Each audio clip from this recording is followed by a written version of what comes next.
Magandang hapon po sa inyo mga kapatid. Narito po ang inyong lingkod at muli ay magbabahagi sa inyo ng kaalaman, may kinalaman tungkol sa paggagamot ng halamang gamot. Ang pangkaraniwang nararanasan ng ating mga kapatid ay walang iba kundi ang UTI o yung mahirapang pag-ihi. Maraming mga tao ngayon ang mga nauospital sapagkat sila ay nagkakaproblema sa bato at pag hindi po naagapan ay humahantong sa sakit sa bato o bato sa bato at ito po ay nagiging malala. Kaya ito po ang dapat pakaingatan ng mga tao upang sa ganon ay sila po ay hindi lumaki ang gasto sa pagpapaospital at hindi po humantong sa dialysis. Kaya ang inyong lingkod, Brother Frank, ay narito po sa inyong harapan sa pamagitan ng programang ito ay ibabahagi po sa inyo ang kaalaman kung paano magagamot ang ating UTI o ang ating sakit sa bato. Una pong halamang gamot na pwede nating gamitin mga kapatid ay walang iba kundi ang sambong.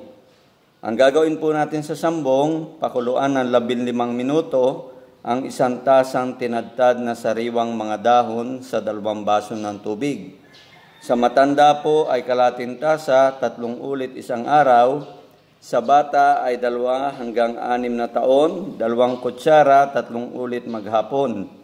At sa 7 hanggang 12 taon po ay 1/4 na tasa, 3 ulit maghapon. Yan mga kapatid ang gagawin nyo kapag kayo po ay nakakita ng dahon ng sambong. Na ito pong sambong na ito ay napakagaling na pampaihi. Napakagaling nito sa may mga UTI. Isa din pong halamang gamot na makakatulong sa atin sa ating sakit sa UTI ay wala iba kundi ang pandan.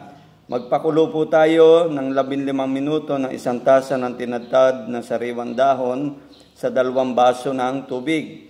Matanda po 1 tasa, 3 ulit maghapon.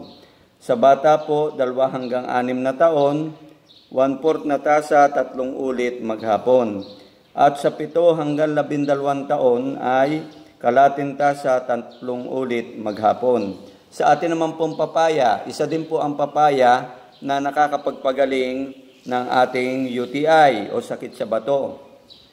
Magpakulo po tayo ng 15 minuto ng 1 tasa ng tinadtad na sariwang dahon at 1 tasa ng tinadtad na hilaw na bunga. Sasamahan po natin ito mga kapatid ng hilaw na bunga sa 4 na basong tubig. Sa matanda po 1 tasa, 3 ulit isang araw.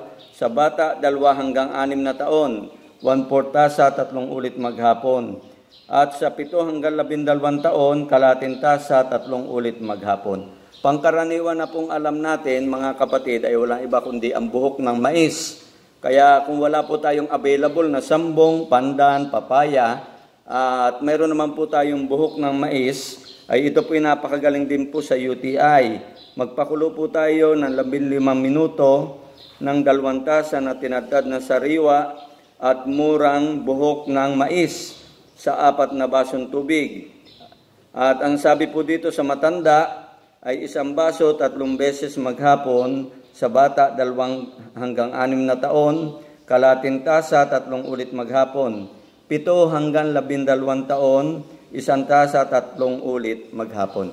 Sana mga kapatid, naging pagpapala sa atin ang mga halamang gamot na ito na aking binanggit, na ito po'y lubusang makakatulong sa atin kapag meron po tayong sakit sa bato.